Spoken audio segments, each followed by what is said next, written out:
Stop working or focusing on your weaknesses. I think it is the biggest lie we've ever been told growing up, is that we need to get better at what we're not good at.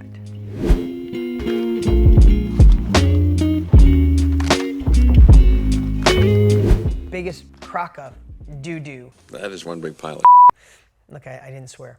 That's ever existed. Raise your hand if you know you're not good at something. Do you guys feel amazing when you work? Is your confidence high when you work on something you're not good at? Right? Think about that. I suck at reading. I have dyslexia. I can't read. I didn't read a book.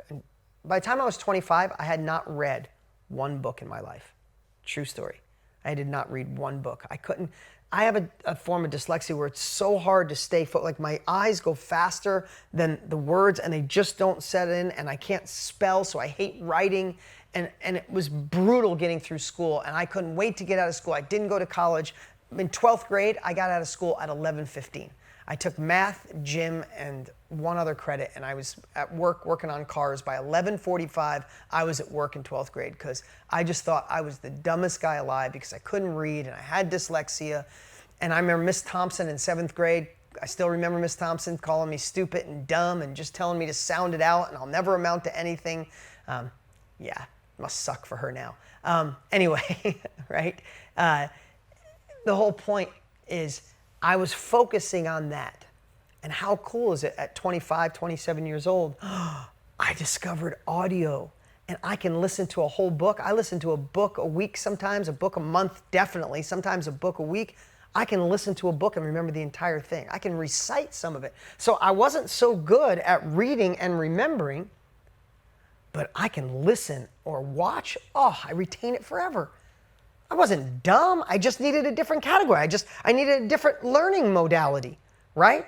So, but what happens in life without us realizing is we focus on what we're not good at, and all we do is get okay at something we originally sucked at. Rather, the secret is get amazing at what you're already good at and pay someone to do the rest eventually. But as you gain success, what you got to start doing is stop doing the things that don't empower you, that you're not good at or you don't like. Get better at what you're good at, make more money from that, and pay people to do the other pieces. Or barter with people. I want to give you a story. Two, actually. Ned Hollowell is been on Oprah 5 or 6 times. She called him the world's leading ADD doctor. He's Harvard trained. He's a Harvard professor. He's written multiple books on it.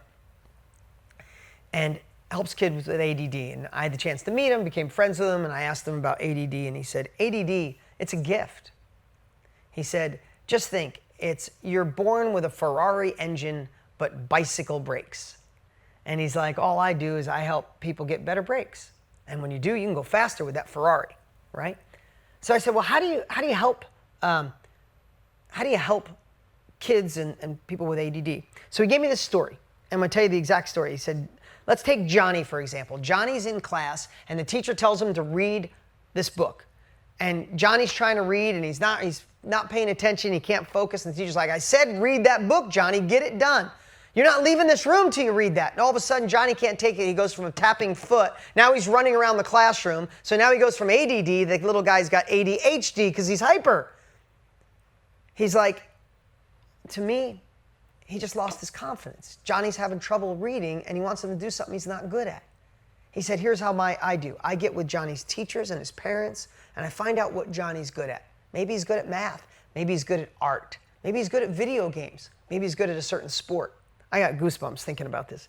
He said, then we rally around Johnny, and we help him get great at the thing he's already good at. He's good at math. Let's get him great at math. He's good at art. Let's get him great at art.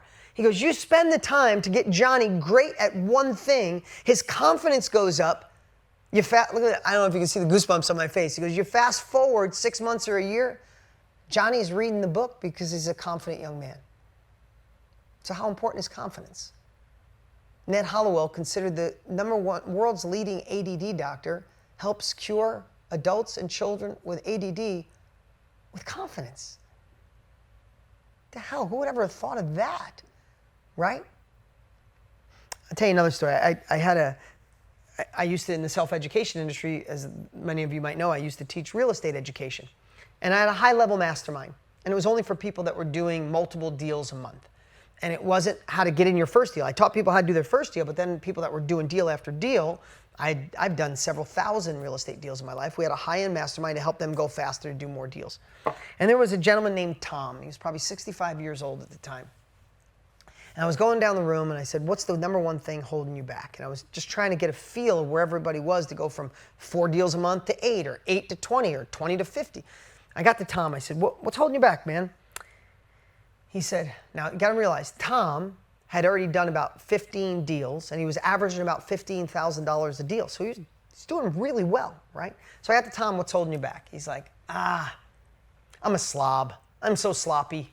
He's like, I'm so unorganized. I could clean my car a day later.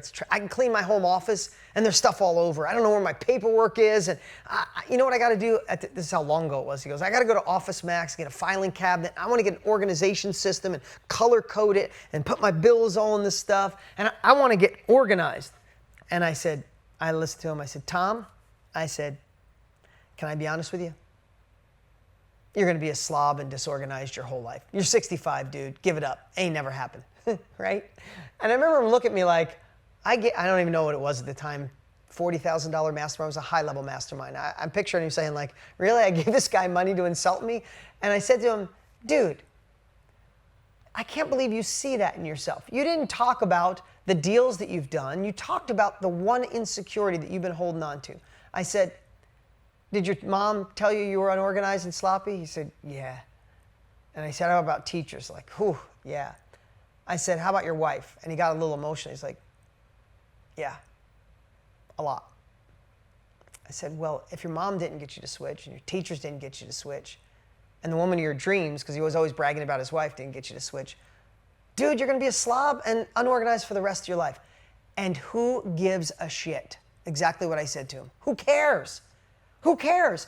Tom, you're making $15,000 a deal. You are amazing at finding deals. He was a communicator. He'd go knock on doors and talk to people and help them move. And he literally, when they moved out, he'd go there with his truck and help them move. And while they were moving, he's like, you're so sweet. My cousin needs to sell. My brother needs to sell. And he was just compounding because he was such a sweet man.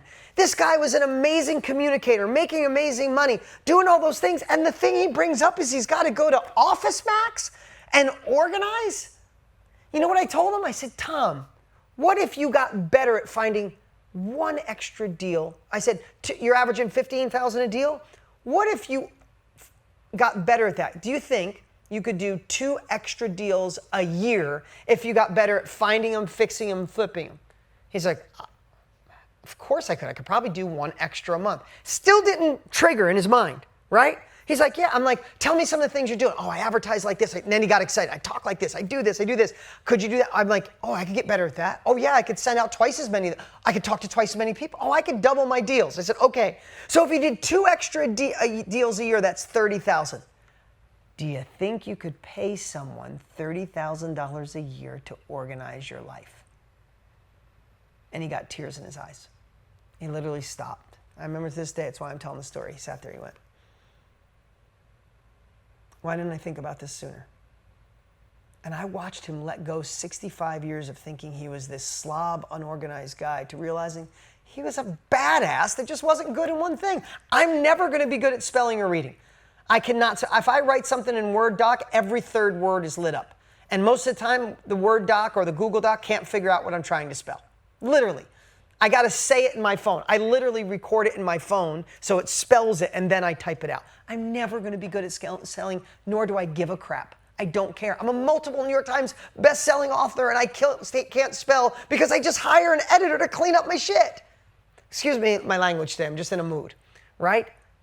But I watched Tom drop 60 years off his back of feeling like this unorganized slob when he realized I'm amazing at this. And here's the cool part. I never talked to him again after that. That was our last meeting. And he left. He hugged me and hugged me. He's like, I can't believe this. Why didn't I think about that?